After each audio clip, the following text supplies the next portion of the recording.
Katie Kimball of Kids Cook Real Food. Katie is a mom of 4, and she has learned through her own experience how to teach kids how to not only eat, but how to cook real food and enjoy it. Katie has created a course called Kids Cook Real Food. She is on a mission to redefine the meaning of kids' meals. I am excited to have her on today's podcast, and I hope you'll stick around to the very end because Katie has a special offer for all of my listeners that will help you raise a child who can actually get in the kitchen and cook.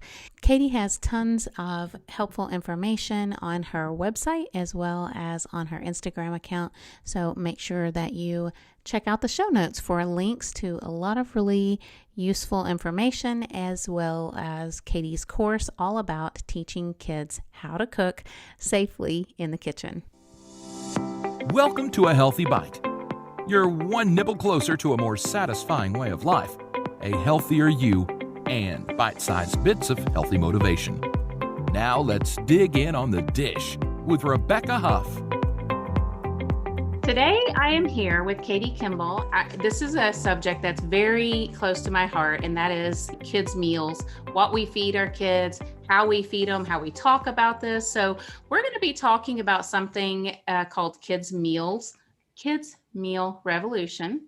And Katie's going to share some of her secrets for changing the language around how we talk about kids' meals, getting kids to eat, and the really important thing is getting kids in the kitchen cooking their own meals. Welcome, Katie. Thank you so much for having me. You spoiled the ending, though. Now there's no mystery. There's no mystique. The kids have to get in the kitchen, but that's okay. We got to build the whole case about why that's so important.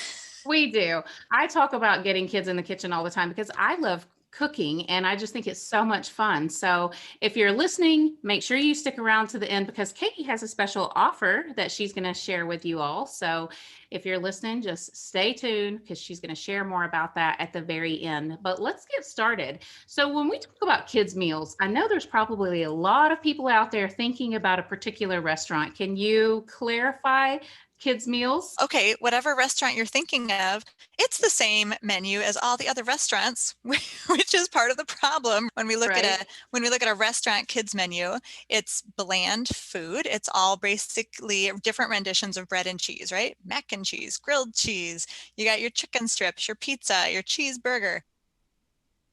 And it's bar food, Rebecca, right? Let's think about that. This is like pretty much an appetizer menu at a bar or what you get at a county fair. And that's fun for sometimes, but dangerous for all the time. It's dangerous when we train our kids. That's what they should eat. And so not only at sit-down restaurants, we look at fast food restaurants, and then we look at what the culture, the food marketing culture says that we should feed our kids at home to make it easy and convenient and battle-free so that they'll actually eat the food. How many parents are short order cooking chicken nuggets and fries and burgers and frozen pizzas for their kids? But we cannot train our kids up to eat that nutritionless diet. And then I'm guessing most of your listeners are already filling their kids' plates with very nourishing foods, but we've got to give them agency to do it themselves when we launch them into the world. True. I think a lot of my listeners are maybe similar to me. We start out, when I was back in my 20s, I was taking my first child to get kids' meals. Maybe I didn't really understand exactly all of the implications of that, but as you learn and grow, as your children grow and you grow into your parenting, you start thinking, how do I get started? What do I do here? And I know especially with our first child, we may run into a few roadblocks when it comes to feeding them. And then we're wondering, how do I get them to eat? So what does this transition look like if someone has maybe been feeding their children some of these kids' meals and they want to get started? What are some of the first few steps they would take to transitioning to some better choices? Yeah, step one is no guilt. Okay. Like you said, nobody holds their newborn baby in their arms and says, I'm going to feed you chicken nuggets and French fries every day, honey. That's ridiculous. So we don't start out seeking a bad habit. We slide into bad habits because the culture drags us down and our energy levels, our decision-making powers at the end of the day are very much reduced. And so if you're short order cooking, like no guilt, but tomorrow is a new day. And that's really important, is for you to make that commitment. Okay, I see this. I believe it's a problem. I don't want my kids growing up having this very narrow, bland palate with very few vitamins and minerals. I want better. And so tomorrow's a new day. I think there's two ways to do it.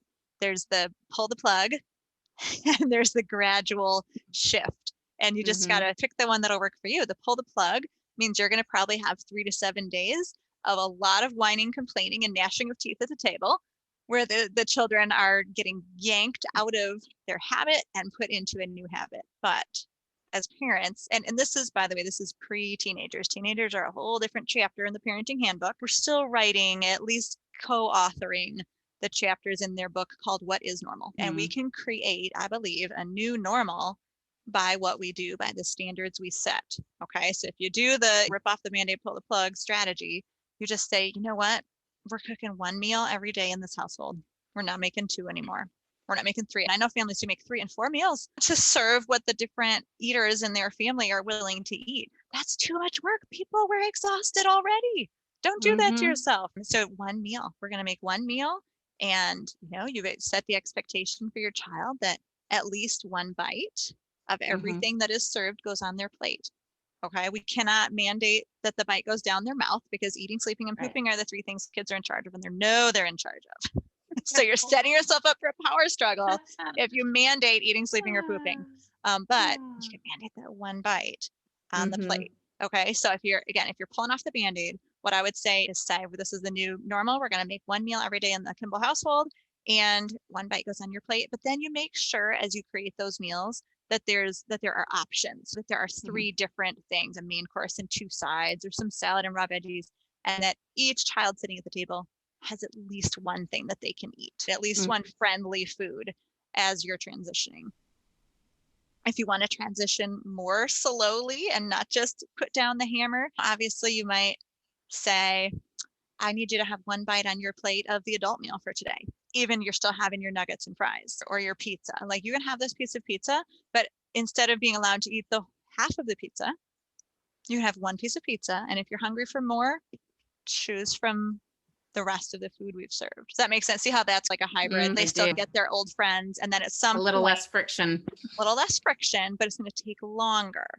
So you want to have a lot of patience for 3 to 7 days, or do you want to stretch out your need for patience and reiterating what you're doing and shifting and stuff? So both should work fine. Again, your goal is to rewrite the new normal. The younger kids are, the faster and easier that'll happen. And the faster they'll forget the old normal. And we're talking young, like preschool, early L, they'll start to forget, which is great. Their memories are short. But I mean, the bottom line is we need to widen our kids' palates, right? We need to have nourishing food on their plates. We've got 1 member right now in our Kids Cook Real Food e-course. Her name's Kara, and she has had a very difficult health history herself, like just health problems where she just needs to sit on the couch some days. Like, she doesn't have the energy to get up. But she knows for herself, food was at the root cause. She sees that for her kids. She says, I know they need to eat well. I know they need to do it for themselves. So like, she powers through and is teaching them to cook with their classes. But the beauty is, she said by lesson 4, it felt productive and delightful. She enjoyed her time in the kitchen, and her kids were actually giving back after just a couple investments. So that's where you just parenting's hard. You got to dredge up the patience and plow through. What I'm hearing is you have to have a plan. So think about your strategy, because I can see some of the pitfalls that we as parents might fall into. One is ultimatums, eat that or you're not going to the party kind of stuff. That's going to get a parent into a lot of trouble. You're inviting power struggles there. You have to be willing to follow through. And are you really willing to follow through? That's why I say just 1 bite on the plate. So here's a fun, like, little brain science tidbit that can help a lot of parents. Okay. So each person has what I call an exposure bucket for a food. So let's say carrots. When your kids are toddlers, everyone always says, oh, don't stop after feeding them carrots once. You got to try 10 times and then it'll be fine. It'll work. You hear that, which is good advice if all children were the same, but they're not, right? Plenty of kids love carrots after the first try. There are going to be some selective eaters. And I know some of your listeners are going, mine, who need 123 exposures to carrots before they're willing, before they're inoculated to that. That's a lot of carrots on the plate Mm-hmm. day after day after day and going into the trash. But the way the exposure bucket works is that any exposure counts, which means shopping for that carrot, washing that carrot, cutting that carrot, cooking that carrot, serving that carrot to the rest of the family. Boom. Now you have 5 bonus exposures in one day. And so that's where you can really start to speed up the process, whether you're doing the gradual change or the rip the Band-Aid off. If your kids are involved with the food, they're getting that more exposure and there's no pressure to eat it in the kitchen. Where does the power struggles at the table come? Because the kids, even if you don't say it, especially if you put a whole serving of something that they don't like or they're not familiar with, and their brain is going, oh my gosh, I have to eat this. They're super stressed. They're not open to new things. Their body's not going to digest well when they're stressed. But in the kitchen, before it's time to eat, there's no pressure to eat. So they can hang out with the food. They can make friends with food. They can learn some skills. They might even lick their fingers and get a little taste of that new food. Gross, but helpful with you have a picky eater. Yeah.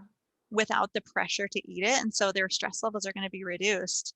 They'll be more likely to come to the table, more open and willing to those foods. That's very interesting. I've heard the process before, but the way you explained it, I've never really heard it put that way about the exposure. And so I guess that's why a lot of people, when they teach us to expose our kids to these foods, they encourage you to take your children to the supermarket and let them pick out some produce that they've maybe never tried before or what looks interesting to you. So that makes a lot of sense. That's where you're going with that. I get it. Very cool. So when we're trying to transition from what a lot of us know as kid-friendly food or kids meals, why is it that as a society we're calling a kids meal when we're talking about fast food?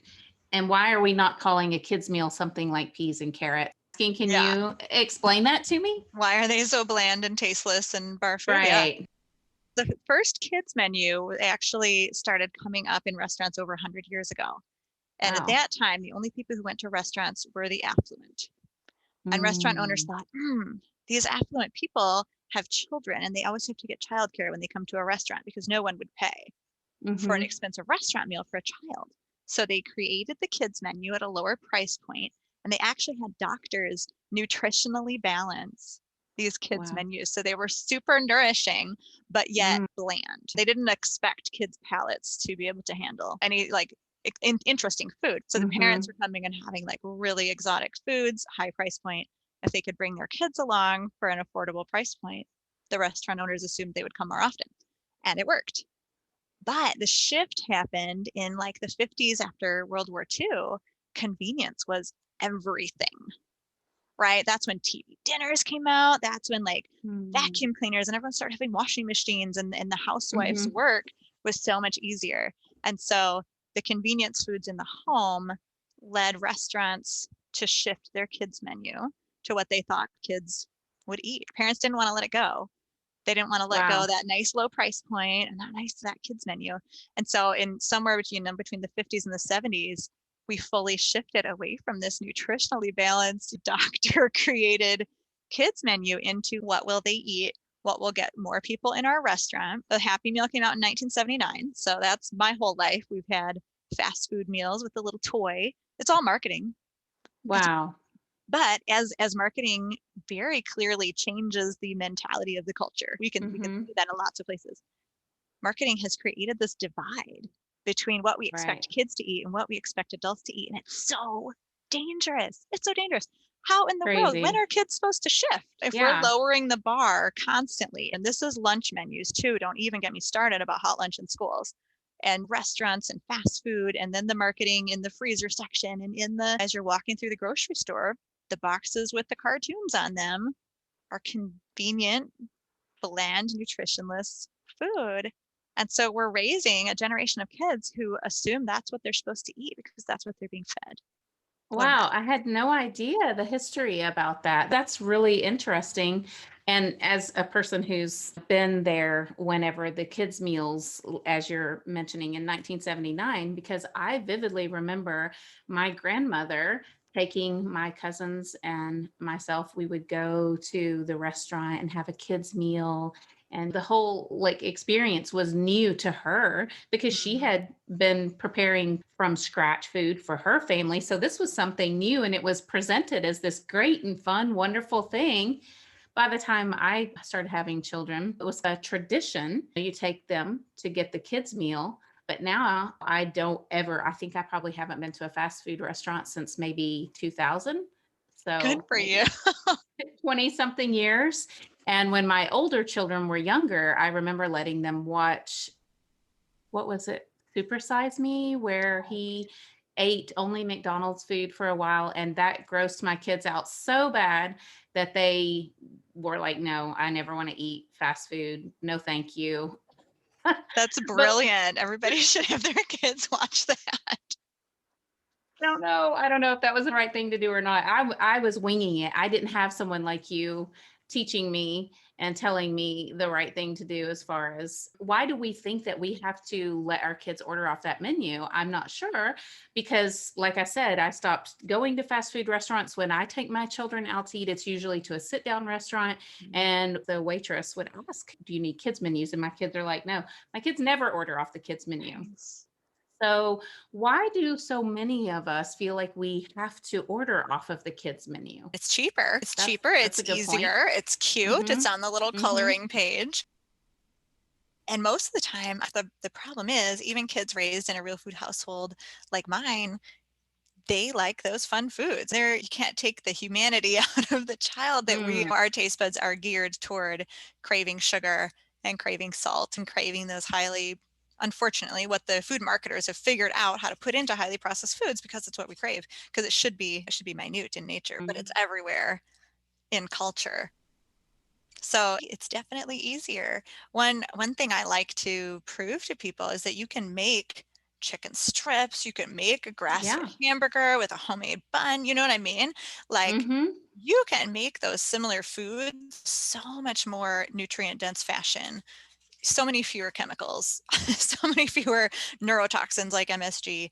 You can make that at home, and how empowering to show kids that they can make that. Mm. Last week, so my kids, my older two, Paul and Leah, they're 15 and 12 now. For about 3 years, they've been making dinner once a week, which is Aw, awesome. It's that. good for them. It's confidence boosting for them, and it gets me a little time back.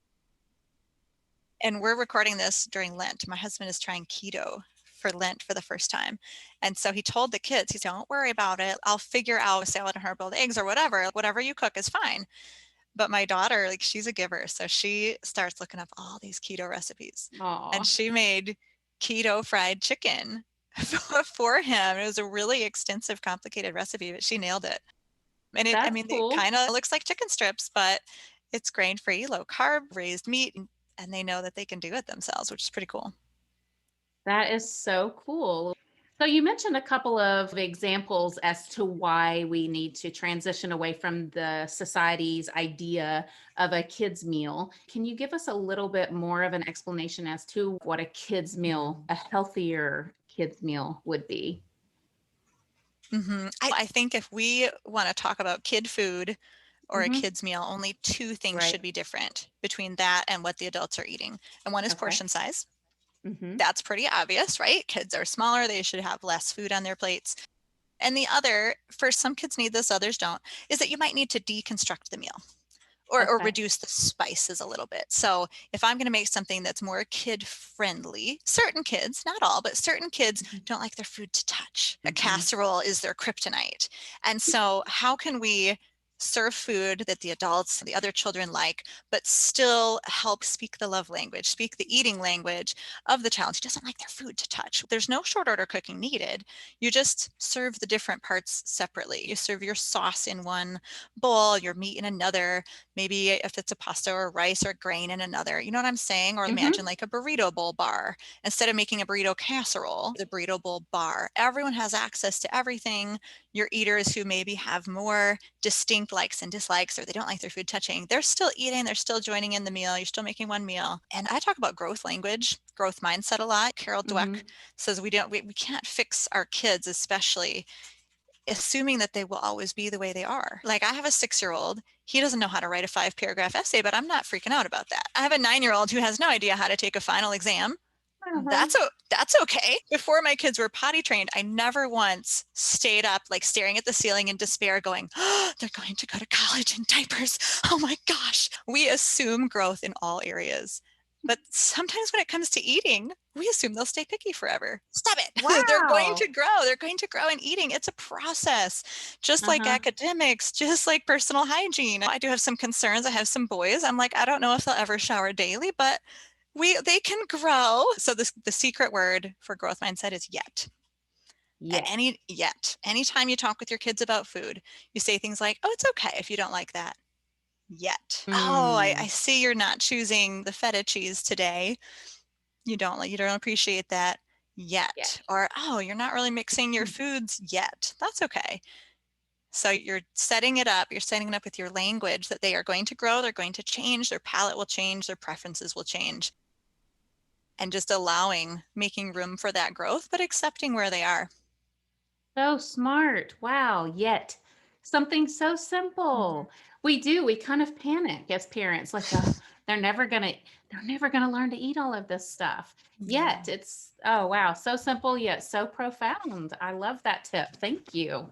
But So for parents who are gonna hear this and they're gonna, okay, wow, I really need to do this. This is great. So this seems like something I can actually implement. I can actually do this.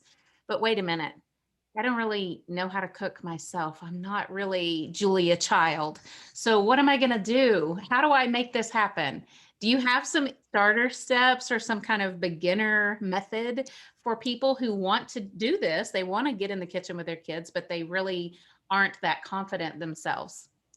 yeah, totally good question. We actually do have a lot of moms and dads who they surreptitiously will say, like in a private message or an email, they're like, well, actually, I'm learning with my kids. I'm embarrassed about it, but don't be embarrassed. Like, it's so good for kids to see us learn. That Uh-huh. teaches them the value of lifelong learning that allows us to be a little vulnerable. I was on a call with a dad, Matthew, a couple weeks ago, and his 7-year-old daughter has finished one level of our class. So we have beginner, intermediate, and advanced levels. And she was moving into intermediate where we start to teach sharp knife skills. Again, age 7, which is awesome. And he said her favorite thing to do is to correct him because as an adult, he had some bad habits that my Uh-oh. videos would counsel against. And he said, Mm-hmm. oh my gosh, like when she gets to say, Dad, don't put your finger down the knife, Mrs. Kimball says no. Like it Ah, gives her such a sense of pride to be the teacher. So goodness, if you aren't comfortable in the kitchen, aren't confident with your cooking, like that definitely is not a roadblock to teaching your oh, kids to cook. Just learn together. okay, that's good. Learn together. Admit that you're not an expert. Mhm. And learning together is so much fun, anyways, right? Oh, yeah, especially the homeschoolers in your audience. I guarantee they're like relearned how to do the math and probably learned it right for the first time in certain chapters of the book. Like, oh, I never really got that in 5th grade. Now I do. Right. So we're always learning along with our True. kids. Sometimes it's just more obvious than other times. Hmm. I've learned so much about politics and geography and world history from my son. So, yes, I think that's a really good method. And even having them learn and then they can show us because being Mhm. the teacher is a really good way to learn. Yes, it is. It is. Research proven the best way to learn is to teach someone else. There you go. You said that your kids have been cooking some meals for your family. And I'm just because that happens in my family as well. But I have people that ask me this a lot. So, how did you get your kids to start doing that? Do you have any tips for how parents can get some little chefs in their kitchen? Absolutely. Let's talk about the process because it's not about saying, hey, 12-year-old son, you're making dinner tomorrow. Good luck, buddy. That's not going to go so well. So when I think about it as a process is first, don't even start with recipes. I'm a huge proponent of skills over recipes. Hmm. Meaning it's easier for the child and it's easier for our parent brains and sort of our psychological blocks. This feels like too big of a task to just say, Mm-hmm. I'm going to teach a child how to use measuring spoons. One day, right? Another day, I'm going to teach a child how to stir to a uniform mixture and what that word means. So just little tidbits, right? If you look at a pretty simple recipe, like a homemade muffins or maybe a veggie saute or something, you start breaking it down into skills. There's usually 7 to 10 skills in any recipe. So that's why when I set up our course, I focused on skills only.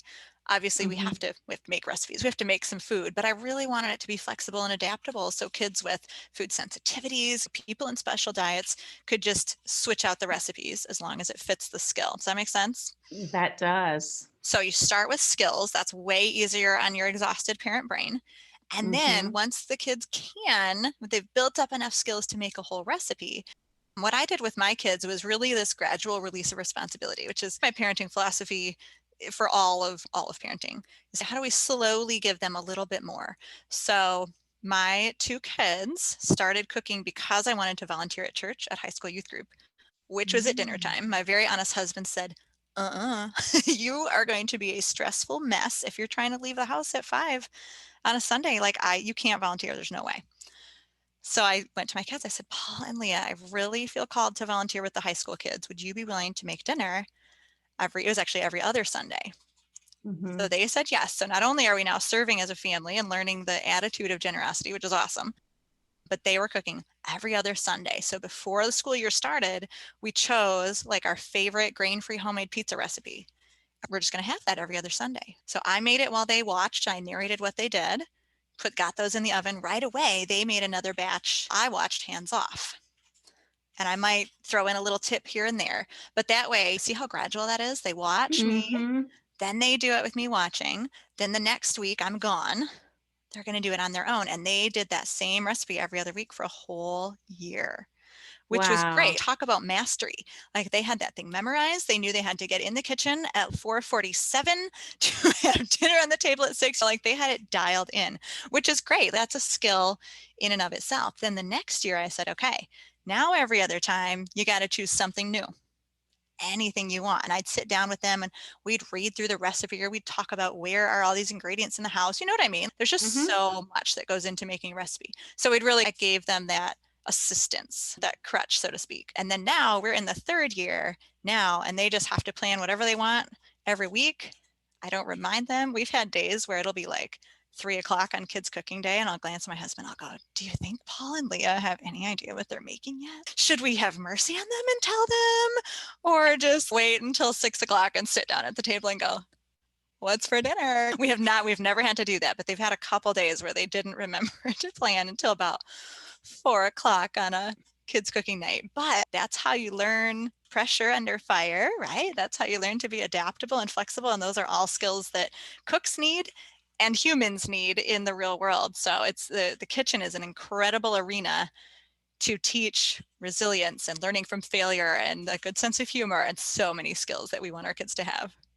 Wow, I just want to give them a round of applause. I love that story. I love that they were willing to do that so that you could do something and that kind of took a responsibility off your plate, even if it was just once every other week. That is so awesome. That says a lot for you as a mom and how you've raised your kids. That's fantastic. I know you have a special offer for the listeners out there today. Did this project with your kids morph into the course that you offer to people? When my son Paul, again, he's now 15, was 10, he had to do a how-to speech to his 4th grade class. And I was like, maybe you should do food. Like I'd already been teaching parents online how to cook healthy food for 6 years. And so he made homemade guacamole.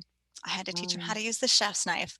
But I had a crisis moment in the classroom watching him. I realized, oh my gosh, he's 10 years old and guacamole is the only thing he knows how to make. So that was my personal crisis moment. I thought, I'm feeding these kids healthy food.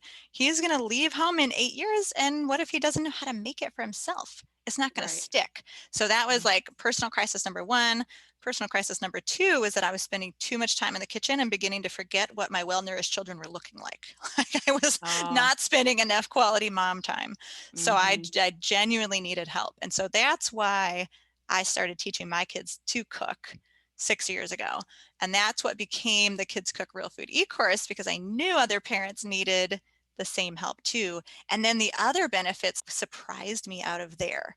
The connection my kids have with each other, with me as we work in the kitchen, the confidence that they've taken on as a byproduct of having these real authentic skills as opposed to doing some artwork and we put it on the fridge and go, good job. Apparently that doesn't raise self-esteem, turns out. But they have genuine confidence knowing they can do real authentic skills, and the creativity is just amazing. So again, like all these things that we really want as habits of mind and habits of attitude in our kids, I began to see in the kitchen. I began to hear member stories. So what came first, the chicken or the egg, was me thinking, oh my gosh, I need to teach my kids to cook. Wow. And then created the course. And then once they were trained through creating the course alongside me, then after that, they could take over. But I would love to share a free class with your audience. Well, tell us a little bit about the course. Sure thing. Yeah, so it's skills, not recipes. So I took just over 30 basic skills, had index cards all over the ground. I'm actually a teacher by training, by degree. And so I thought, what's developmentally appropriate for little kids, medium-sized kids, and big kids? How can these skills logically build on one another so that parents don't have to think? I want to take the thinking out of it for parents because I know your brain is tired. Yes, I know you don't is. have extra capacity for this. So I take the thinking out of it. I did all the thinking already. And we teach our beginner level is basically preschoolers, ages 2 to 5 or 6. We focus really on connecting with the parents, having really positive experiences in the kitchen so they feel like they belong and they want to come back, and empowering them with real skills that are developmentally appropriate. So our preschoolers are making full snacks by themselves. They're making up the ranch dressing mix and the homemade taco seasoning for their families. And I will tell you, when you have a 4-year-old make the taco seasoning, it sometimes takes 45 minutes. Which is why we put them at the table out of our way while we're cooking, which is a better height for them anyway. But they can do it by themselves. And then every time we have taco night, we say, guess who made these tacos taste so good? It was Gabe. Confidence up. So that's our little kids. Our intermediate level is where we introduce sharp knives. We get those kids at the stove and we really teach them how to read and follow a recipe. So it's basically once kids can read, they should be able to pop into that intermediate level. And then our advanced level is for kids who have mastered those skills, who know how to be safe at the stove, who know how to use a sharp knife. And then we spend half of our advanced level with chef's knife skills. Because Rebecca, the nourishment is in the produce section. And if you can't chop those fruits and veggies, the produce section is locked to you. So I want to unlock the produce section for these kids. So we spend a lot of time with chef's knife skills. And then we start talking about how to balance multiple recipes in one night. And you need that executive functioning that older kids have for some of that planning and some of that keeping your stuff together in the kitchen. But yeah, by the time our graduates finish all 32 lesson videos, they should be able to make any recipe, any normal recipe that they can look up on Pinterest, which is what my daughter does all the time. I bet my daughter does too. She's 12 and she loves looking up recipes. So is the course, is it 3 segments, or when you purchase the course, do you get beginner, intermediate, and advanced? Can you explain how that works? Sure. Most families buy our VIP level, which is all 3 lifetime access, no expiration, because they want their 3-year-old to be able to take the intermediate when he's 7 and the advanced when he's 10. Because I have 4 kids, I know how hard it is to find activities you can do all together. I have a 6-year-old and a 15-year-old, like even choosing a family movie for a Saturday afternoon is difficult. So I made this so that bigger families can teach all 3 levels at once. And actually what the kids make at their developmentally appropriate levels merge into a meal or snack for the day. Oh, nice. Yeah. Okay. So like class 1, your little kids will be spreading nut butter or cream cheese on celery and peeling a cucumber. The advanced kids are using their chef's knives to cut that celery and to cut that cucumber and the carrots. And then the medium-sized kids are learning to read and follow a recipe with ranch dressing and Italian dressing to dip those veggies in. So it all just flows. Again, I did all the thinking. You don't have to think. You can just run it. And it's all, again, super flexible for food allergies as well. But I'm big on getting knives in the hand of children. What I'm hearing is your course is basically going to help moms work themselves out of a job. Yes, I love to do that. Okay, so tell us about this special offer you have for our listeners. So I mentioned Matthew's daughter likes correcting him on don't put the finger down the knife, Dad. And our members' favorite lesson is always our 10-minute knife skills and safety class. So that's for kids of all ages. We teach the same techniques, butter knives to chef's knives, because I feel the same way about kitchen skills as I do about kids' meals. You just have to grow through, right, and grow up. So we teach our Mm-hmm. kids how to hold a butter knife the exact same way as a chef's knife. Kids of all ages can watch this 10-minute knife skills video. And some moms say that just after that lesson, they're starting to get well-trained sous chefs who take 10 or 15 minutes a day off their plate cutting up the vegetables. So it is a win-win Yes. all around. I can see that. And I think that probably learning alongside your child with this, maybe some of us moms can improve our knife skills, because I've definitely been at some of my friends' houses and they are making dinner and I'm like, really hope she doesn't cut her finger off. I really hope she doesn't, because I don't want her to pass out.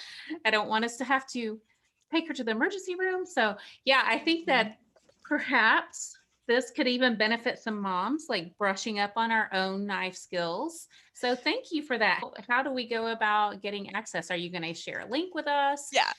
Yep. You can go to Perfect. kidscookrealfood.com/thatorganicmom. I'm sure you can Nice. share the link in your show notes. And Yeah. man, when you said that, I have to share one more story. Mom named Debbie Uh-huh. in our members Facebook group just shared recently. She said she works at a hospital, and every day when she gets home, her kids say, "Who did you help today, Mama?" And one day she said, well, I had to attend a surgery for a woman who cut her finger trying to cut an orange. And her little 3-year-old goes, "Hey, out of the way." Because that's one of our fun phrases in our class that the kids repeat. And they all said, she should take Mrs. Kimball's class. What was she thinking? Okay, out of the way. Nice. Okay. Wow. So you could save a finger Yes. by just watching this class. So you said the class is about 10 minutes. Yes, it is really doable for busy families.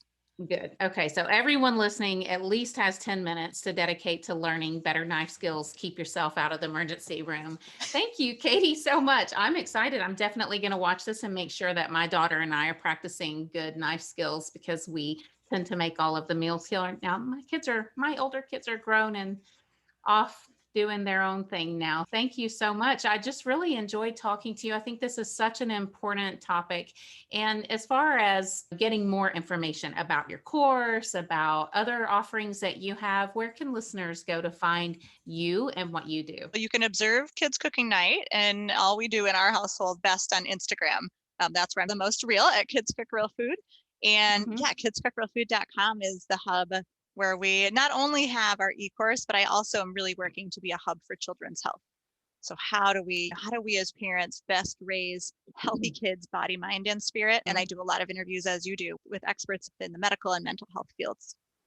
Excellent. Yeah, I realized whenever we set up this interview that I've been following your Instagram account for quite a while. It's Kids Cook Real Food, Yes. just all together with no spaces. And I had seen something on your Instagram the other day about broccoli. It was like, why don't I stress eat broccoli or something like that?